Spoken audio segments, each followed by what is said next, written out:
Assalamualaikum warahmatullahi wabarakatuh. Hai, perkenalkan nama saya Syarifatul Hayati Zarfi. Pada kali ini saya akan menjelaskan 3 pembahasan. Yang pertama, perkembangan fisik, yang kedua, perkembangan motorik, dan yang ketiga, emosi peserta didik. Nah, perkembangan fisik dan perkembangan motorik seorang anak adalah hal yang sangat menarik. Dimulai dari ia ketika dilahirkan menangis, setelah itu bisa tertidur terlentang dan tertidur miring, merangkak, lalu bayi yang kecil dan lucu itu bisa berdiri, berjalan, bahkan berlari. Di dalam suatu perkembangan seorang anak itu menjadi sebuah perhatian dan sebuah pembahasan, sebab tumbuh kembangnya seorang anak dapat mempengaruhi kehidupannya di masa yang akan mendatang. Yang pertama, perkembangan fisik. Perkembangan fisik adalah salah satu aspek yang terpenting dalam perkembangan individu, yang meliputi pertumbuhan dan perubahan. Yang kedua, perkembangan motorik, yaitu gerakan mengontrol tubuh melalui kegiatan yang terkoordinasi di antara pusar dan otot-otot. Yang ketiga adalah emosi peserta didik. Emosi adalah perasaan yang kuat, seperti marah, benci, sedih, senang, cinta, dan lain-lain. Itu adalah macam-macam emosi.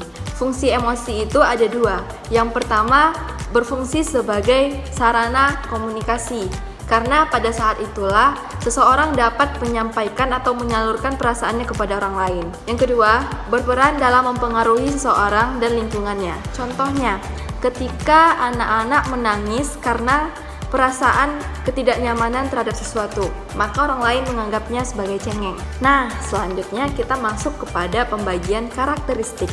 Yang pertama, karakteristik perkembangan fisik, yaitu pada masa usia 0-5 tahun.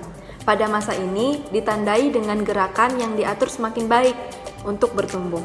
Misalnya, anak-anak yang bisa berdiri, berjalan, berlari, melompat, dan lain-lain. Yang kedua, pada masa anak usia 5-7 tahun. Disinilah waktu reaksi lebih lambat dibandingkan masa kanak-kanak, karena masih belum mengembangkan otot-otot kecil dan kesehatan masih kurang stabil. Yang ketiga, pada masa anak usia 8-9 tahun, yaitu terjadinya perbaikan koordinasi tubuh. Anak laki-laki cenderung melakukan aktivitas fisik seperti berkelahi, sedangkan perempuan lebih cenderung merasa sok keren, bahkan suka membuli. Yang keempat, pada masa anak usia 10-11 tahun. Pada masa inilah anak laki-laki lebih kuat dibandingkan anak perempuan daya tahannya dan kekuatannya. Nah, di sini perempuan mulai mengalami kematangan seksual 12%, sedangkan laki-laki 5% sudah mencapai kematangan sosial. Karena sudah menyinggung tentang kematangan sosial, selanjutnya kita masuk kepada masa-masa remaja. Pada masa remaja, karakteristik perkembangan fisik pada masa remaja ini ditandai dengan pertumbuhan berat dan tinggi badan. Nah, kalau perempuan itu biasanya haid dan tumbuhnya payudara, sedangkan laki-laki ditandai dengan tumbuhnya kumis, jakun, atau mimpi basah, dan lain-lainnya. Dan timbulnya di antara keduanya hasrat seksual yang sangat tinggi. Nah, yang terakhir adalah masa-masa dewasa. Pada masa dewasa inilah pertumbuhan mulai terhenti karena telah mencapai titik yang maksimal. Selanjutnya, karakteristik motorik, yaitu ada 5. Yang pertama, pada masa anak usia 3 tahun. Pada masa inilah semua kegiatan yang dilakukan oleh anak tersebut susah untuk memberhentikannya. Contohnya, ketika dia sedang berlari, lalu kita melarangnya untuk berlari, mereka tidak akan berhenti. Nah, selanjutnya ketika dia menaiki anak tangga, mereka bisa menaikinya tanpa bantuan dengan langkah kaki yang bergantian. Selanjutnya, pada masa anak usia 4-5 tahun. Nah, pada masa ini mereka lebih efektif mengontrol gerakan, berhenti, dan memulai. Yang ketiga, pada masa 6-12 tahun. Nah, pada masa ini mereka lebih mandiri, bisa makan sendiri, bisa mandi sendiri, bisa berpakaian sendiri. Nah, pada masa ini juga mereka bisa menolong kegiatan. Contohnya, memulai kegiatan dalam kekeluargaan, membersihkan tempat tidur, menyapu rumah, mencuci piring. Nah, yang selanjutnya bisa bermain. Bermainnya apa? Bermain sepeda bersama teman-teman, bermain bola, berenang. Nah, yang selanjutnya mereka bisa mengembangkan keterampilan menulis, menggambar, menari, dan bernyanyi. Selanjutnya kita masuk pada masa remaja.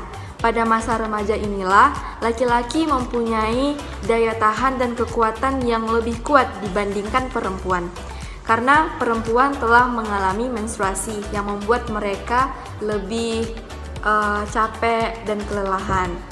Oleh karena itu, kemampuan psikomotorik laki-laki lebih tinggi daripada perempuan. Selanjutnya adalah masa-masa dewasa. Nah, pada masa dewasa inilah puncak dari perkembangan psikomotorik pada saat ini. Karena pada umur 0 sampai masa remaja, mereka sudah melakukan latihan-latihan tersebut. Nah, pada masa dewasa inilah mereka mengembangkan apa yang mereka kerjakan pada masa-masa sebelumnya. Selanjutnya, kita membahas tentang faktor yang mempengaruhi perkembangan fisik, perkembangan motorik, dan emosi pada anak. Yang pertama itu adalah kekeluargaan, karena keluarga adalah pendukung nomor 1. Yang kedua, gizi. Gizi yang cukup akan membuat perkembangan anak akan lebih cepat. Yang ketiga, emosi, gangguan emosi. Itu akan mempengaruhi segalanya. Yang keempat yaitu jenis kelamin. Yang kelima, bentuk dan tinggi tubuh. Yang keenam, kesehatan. Dan yang ketujuh adalah status sosial ekonomi. Pada pembahasan di atas, itulah pentingnya peran seorang guru dalam mengoptimalkan perkembangan seorang peserta didik.